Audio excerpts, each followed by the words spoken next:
Bonjour à toutes et tous, c'est Absolute et bienvenue dans cette nouvelle vidéo. Et aujourd'hui on va parler de la série Obi-Wan Kenobi, et oui encore, car j'ai une incroyable théorie à vous présenter qui je pense pourrait s'avérer vraie sur un certain nombre de points.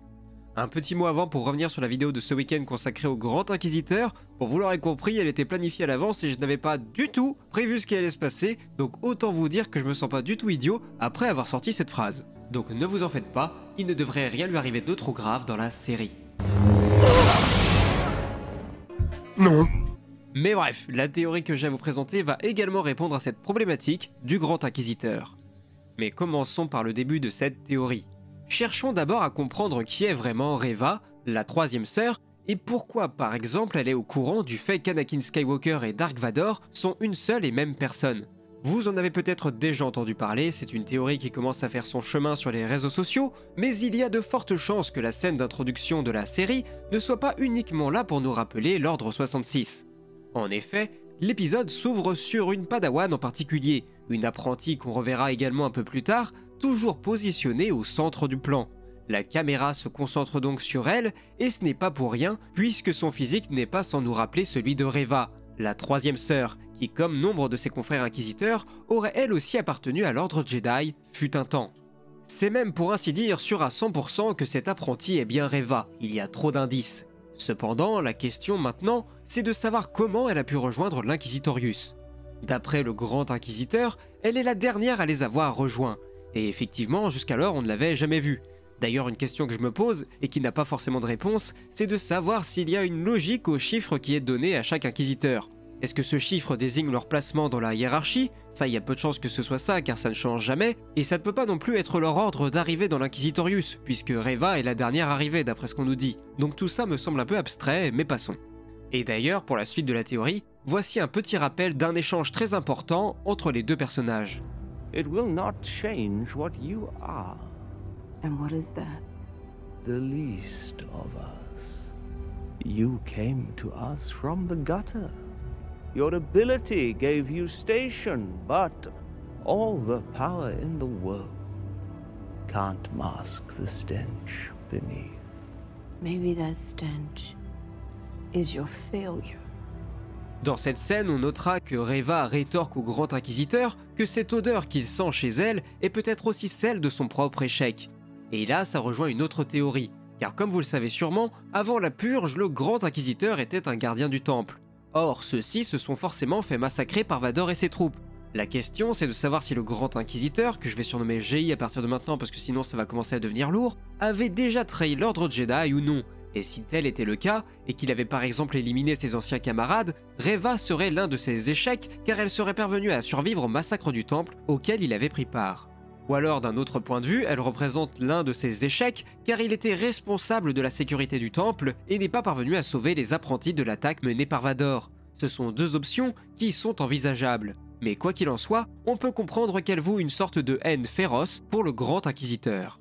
Bien, maintenant, cherchons à savoir comment elle peut être au courant du fait qu'Anakin Skywalker et Dark Vador sont la même personne. Là encore, j'ai trois possibilités.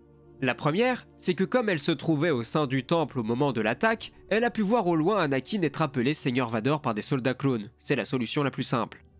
La deuxième hypothèse, c'est que, comme Obi-Wan, elle serait parvenue à obtenir un accès aux archives et aurait donc découvert l'enregistrement dans lequel Anakin se fait féliciter par Dark Sidious, et où il se fait appeler Dark Vador. Cette découverte pourrait intervenir pendant sa fuite du temple Jedi, alors qu'elle n'était qu'une enfant. Ou alors cela pourrait aussi arriver quelques années plus tard, alors qu'elle serait une inquisitrice, ceci ayant un accès ouvert aux archives.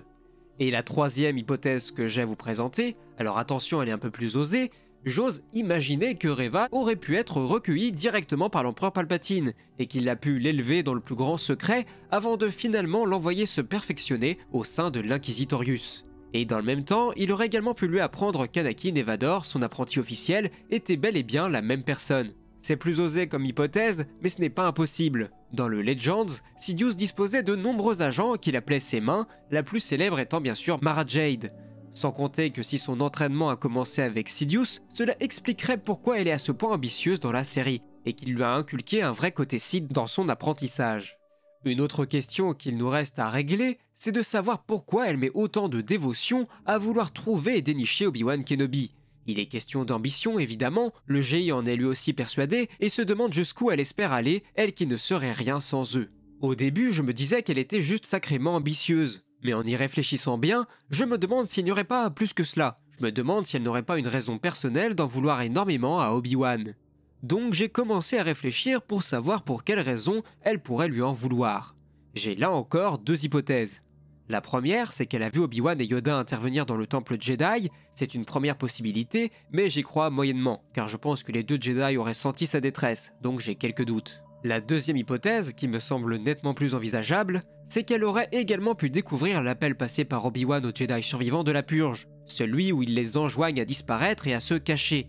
Et comme le jeune apprenti qu'on voit au début de la série, Reva aurait pu avoir du mal à digérer cette décision. Pourquoi devrait-il battre en retraite? Pourquoi ne pas lancer une contre-attaque?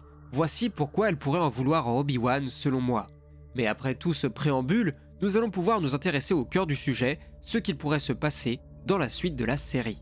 À la fin de l'épisode 2, Reva plante le Grand Inquisiteur et le laisse pour mort. Ensuite, Obi-Wan prend la fuite et la laisse sur le ponton. Ce qui implique qu'elle va forcément retourner voir le GI, ou tout du moins qu'elle est toujours dans les environs. Et j'imagine bien que les autres inquisiteurs, que ce soit le 5e frère ou la 4e sœur, ne devraient pas tarder à débarquer sur place. Et là on a encore deux possibilités. La première, c'est Reva qui cherche à fuir purement et simplement, et dans la deuxième, elle pourrait essayer de faire croire aux autres inquisiteurs qu'Obi-Wan est le responsable de la blessure du GI. Et comme celui-ci est inconscient, c'est une excuse qui pourrait être acceptée par ses confrères. Après cela, le Grand Inquisiteur, qui serait juste blessé, serait mis dans une cuve à Bacta pour être soigné et ne réapparaîtrait qu'à la fin de la série. Cependant, nous savons que bien des années plus tard, dans Rebels, il est toujours le leader de l'Inquisitorius, donc cela signifie qu'il est parvenu à conserver son grade malgré son échec vis-à-vis de Reva. Nul doute d'ailleurs que Vador va sûrement vouloir punir à sa manière le GI pour s'être laissé berner alors qu'ils étaient tout proches de mettre la main sur Kenobi. J'imagine ensuite qu'après ça, Reva va poursuivre sa traque de Kenobi, mais seule, c'est-à-dire sans l'appui de l'Inquisitorius ni de Vador. D'ailleurs, une fois sur la trace de son ancien maître, qui serait plus proche que jamais, le Seigneur Sith pourrait décider de prendre les choses en main, ce qui ne plairait que moyennement à l'Inquisitrice qui tient plus que tout à ce que la tête d'Obi-Wan lui revienne, vu que c'est surtout grâce à elle qu'il est aussi proche d'être capturé. Alors forcément, elle partirait de son côté et Vador pourrait quant à lui envoyer des inquisiteurs à sa poursuite pour éviter qu'elle n'interfère dans ses plans, et notamment le Grand Inquisiteur pour qu'il rattrape son erreur. Finalement, je pense que Reva pourrait finir par s'associer avec Kenobi pour faire face aux Inquisiteurs, tandis que lui se retrouverait face à Vador. Pourquoi je vous dis ça? Bon, déjà car je sens venir l'aspect un peu rédemption pour Reva à un moment donné, et au-delà de ça, j'ai peut-être trouvé un autre indice dans les posters de la série. Pour le moment, 5 affiches sont disponibles. On peut les diviser en deux catégories. Les méchants officiels, comme le Grand Inquisiteur et le 5e frère, puis les gentils, avec Obi-Wan évidemment et l'arnaqueur Adja. Laissons celui de Reva de côté pour le moment. Qu'est-ce qu'on remarque sur ces posters, qui sont similaires en tout point sauf sur un seul? Dans le soleil qui se trouve dans leur œil gauche, on voit la silhouette d'un personnage. Du côté des méchants, c'est Obi-Wan, logique, c'est leur adversaire, et du côté des gentils, c'est Vador. Même raisonnement, ils vont y être confrontés. Mais maintenant, regardons qui est dans l'œil de Reva.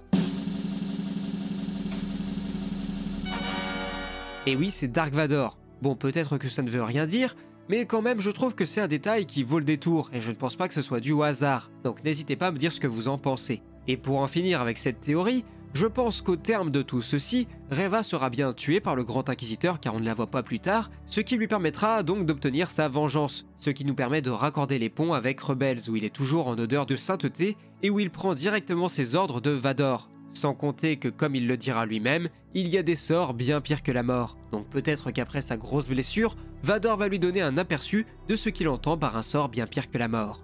Mais voilà ce qu'il en est pour l'ensemble de cette grosse théorie, ça a pas mal fusé dans mon cerveau depuis quelques jours je vous avoue, donc j'espère que ça vous aura plu. N'hésitez pas à me dire ce que vous aussi, vous en avez pensé. Quoi qu'il en soit, nous on se retrouve très rapidement, probablement demain, pour analyser le 3e épisode de la série. Et peut-être que certains éléments de cette théorie commenceront à prendre forme, nous le saurons très bientôt. Mais sur ce, c'était Absolute et que la force soit avec vous, ciao.